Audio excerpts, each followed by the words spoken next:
श्री कृष्ण गोविंद हरि मुरारी, हे नाथ नारायण वासुदेव। श्री कृष्ण गोविंद हरि मुरारी, हे नाथ नारायण वासुदेव। ओम नमो भगवते वासुदेवाय। ओम नमो भगवते वासुदेवाय। सच्चिदानंद रूपाय विश्वोत्पत्त्यादिहेतवे तापत्रय विनाशाय श्रीकृष्णाय वयं नमः। श्रीकृष्णाय वयं नमः। सच्चित आनंद स्वरूप परमात्मा जो सृष्टि के उत्पत्ति पालन और संहार करता है तथा जीवों के आध्यात्मिक आदि दैविक आदि भौतिक तापों को नष्ट करने वाले हैं, अर्थात जीवों के मानसिक शारीरिक और भौतिक दुखों को दूर करने वाले हैं, उन श्री कृष्ण भगवान को हम नमस्कार करते हैं। श्री कृष्ण गोविंद हरि मुरारी, हे नाथ नारायण वासुदेव। श्रीमद्भागवत सप्तम स्कंद अथ पंचमोऽध्यायः। नारद उवाच पौरोहिताय भगवान् वृतः काव्यकिलासुरैः षण्डामर्को सुतौ तस्य दैत्यराजगृहान्तिके तौ राज्ञा प्रापितं बालं प्रहरादं नयकोविदं पाठयामास तु पाठ्यान् अन्यांश्चासुरबालकान्। श्री कृष्ण गोविंद हरि मुरारी, हे नाथ नारायण वासुदेव। हिरण्यकशिपु के द्वारा प्रहलाद जी के वध का प्रयत्न। नारद जी कहते हैं, युधिष्ठिर, दैत्यों ने भगवान श्री शुक्राचार्य जी को अपना पुरोहित बनाया था। उनके दो पुत्र थे, षण्ड और अमर्क। वे दोनों राजमहल के पास ही रहकर हिरण्यकशिपु के द्वारा भेजे हुए नीति निपुण बालक प्रहलाद को और दूसरे पढ़ाने योग्य दैत्य बालकों को राजनीति, अर्थनीति आदि पढ़ाया करते थे। प्रहलाद गुरुजी का पढ़ाया हुआ पाठ सुन लेते थे और उसे ज्यों का त्यों उन्हें सुना भी दिया करते थे, किंतु वे उसे मन से अच्छा नहीं समझते थे, क्योंकि उस पाठ का मूल आधार था अपने और पराये का झूठा आग्रह है। युधिष्ठिर, एक दिन हिरण्यकशिपु ने अपने पुत्र प्रहलाद को बड़े प्रेम से गोद में लेकर पूछा, बेटा बताओ तो सही, तुम्हें कौन सी बात अच्छी लगती है? श्री कृष्ण गोविंद हरे मुरारी, हे नाथ नारायण वासुदेव। प्रहलाद जी ने कहा, पिताजी, संसार के प्राणी मैं और मेरे के झूठे आग्रह में पड़कर सदा ही अत्यंत उद्विग्न रहते हैं। ऐसे प्राणियों के लिए मैं यही ठीक समझता हूँ कि वे अपने अधःपतन के मूल कारण घास से ढके हुए अंधेरे कुएं के समान इस घर को छोड़कर वन में चले जाएं और भगवान श्री हरि की शरण ग्रहण करें। नारद जी कहते हैं, प्रहलाद जी के मुंह से शत्रु पक्ष की प्रशंसा से भरी बात सुनकर हिरण्यकशिपु ठठाकर हंस पड़ा। उसने कहा, दूसरों के बहकाने से बच्चों की बुद्धि यूं ही बिगड़ जाया करती है। जान पड़ता है गुरुजी के घर पर विष्णु के पक्षपाती कुछ ब्राह्मण वेश बदल कर रहते हैं। बालक की भली भांति देख रेख की जाए, जिससे अब इसकी बुद्धि बहकने न पाए। जब दैत्यों ने प्रहलाद को गुरुजी के घर पहुंचा दिया, तब पुरोहितों ने उनको बहुत पुचकाकर और फुसलाकर बड़ी मधुर वाणी से पूछा, बेटा प्रहलाद, तुम्हारा कल्याण हो, ठीक ठीक बतलाना, देखो झूठ न बोलना, यह तुम्हारी बुद्धि उल्टी कैसे हो गई? और किसी बालक की बुद्धि तो ऐसी नहीं हुई। कुरुनंदन प्रहलाद, बताओ तो बेटा, हम तुम्हारे गुरुजन यह जानना चाहते हैं कि तुम्हारी बुद्धि स्वयं ऐसी हो गई या किसी ने सचमुच तुमको बहका दिया?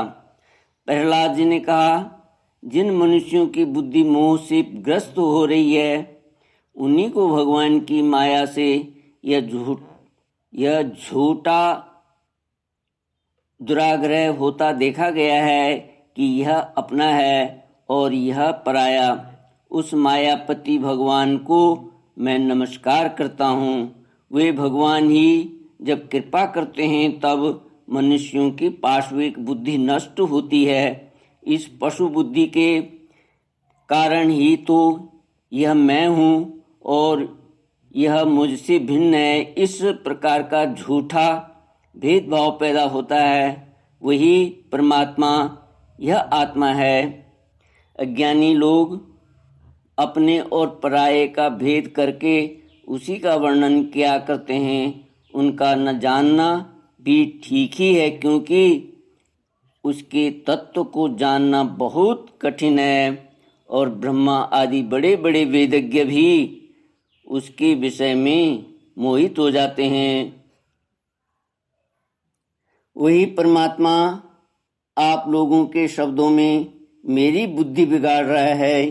गुरुजी, जैसे चुंबक के पास लोहा स्वयं खिंच जा आता है, वैसे ही चक्रपाणि भगवान की स्वच्छंद इच्छा शक्ति से मेरा चित्त भी संसार से अलग होकर उनकी ओर बरबस खिंच जाता है। नारद जी कहते हैं, परम ज्ञानी प्रहलाद अपने गुरु जी से इतना कहकर चुप हो गए। पुरोहित बेचारे राजा के सेवक एवं पराधीन थे, वे डर गए।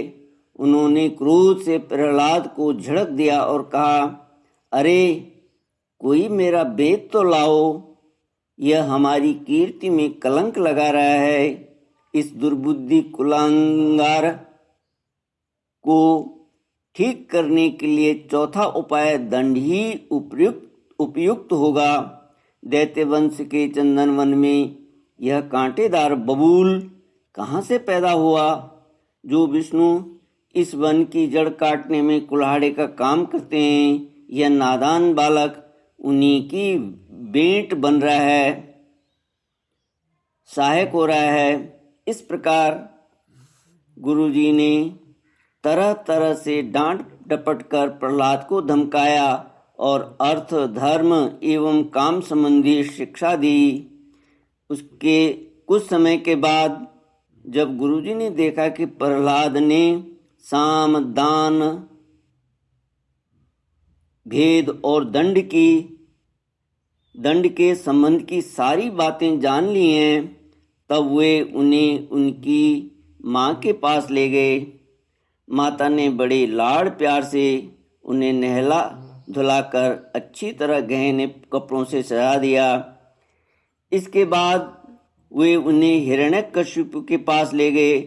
प्रहलाद अपने पिता के चरणों में लौट गए। हिरण्यकशिपु ने उन्हें आशीर्वाद दिया और दोनों हाथों से उठाकर बहुत देर तक गले से लगाए रखा। उस समय दैत्यराज का हृदय आनंद से भर रहा था। युधिष्ठिर, हिरण्यकशिपु ने प्रसन्न मुख प्रसन्न मुख प्रहलाद को अपनी गोद में बैठाकर उनका सिर सूंघा ने उनके नेत्रों से प्रेम के आंसू गिर गिर कर प्रहलाद के शरीर को भिगोने लगे।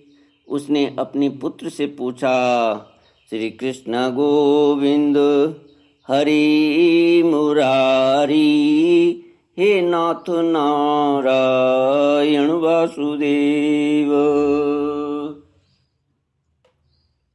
हिरण्यकशिपु ने कहा, चिरंजीवी बेटा प्रहलाद, इतने दिनों में तुमने गुरुजी से जो शिक्षा प्राप्त की है उसमें से कोई अच्छी सी बात हमें सुनाओ। प्रहलाद जी ने कहा, पिताजी, विष्णु भगवान की भक्ति के 9 भेद हैं।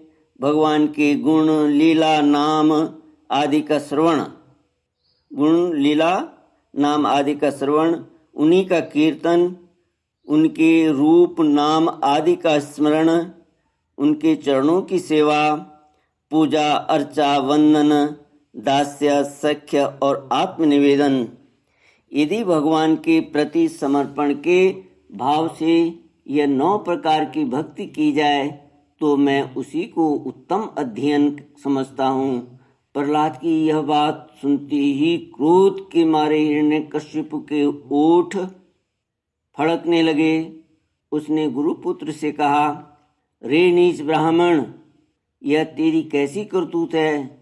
दुर्बुद्धि, तूने मेरी कुछ भी परवाह न करके इस बच्चे को कैसे निस्सार शिक्षा दे दी?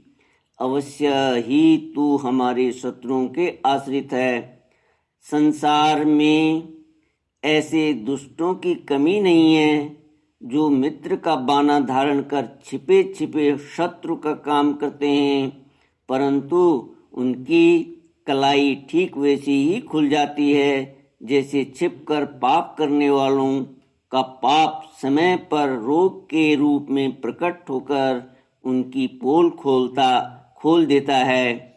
गुरुपुत्र ने कहा, इंद्र शत्रु, आपका पुत्र जो कुछ कह रहा है वह मेरे या और किसी के बहकाने से नहीं कह रहा है। राजन, यह तो इसकी जन्मजात स्वाभाविक बुद्धि है। आप क्रोध शांत कीजिए, व्यर्थ में हमें दोष न लगाइए। श्री कृष्ण गोविंद हरे मुरारी, हे नाथ नारायण वासुदेव। ओम पूर्णमद पूर्णमिदं पूर्णात् पूर्णमुदच्यते पूर्णस्य पूर्णमादाय पूर्णमेवावशिष्यते। ओम शांति शांति शांति। हरि ओम श्री गुरुभ्यो नमः। हरि ओम।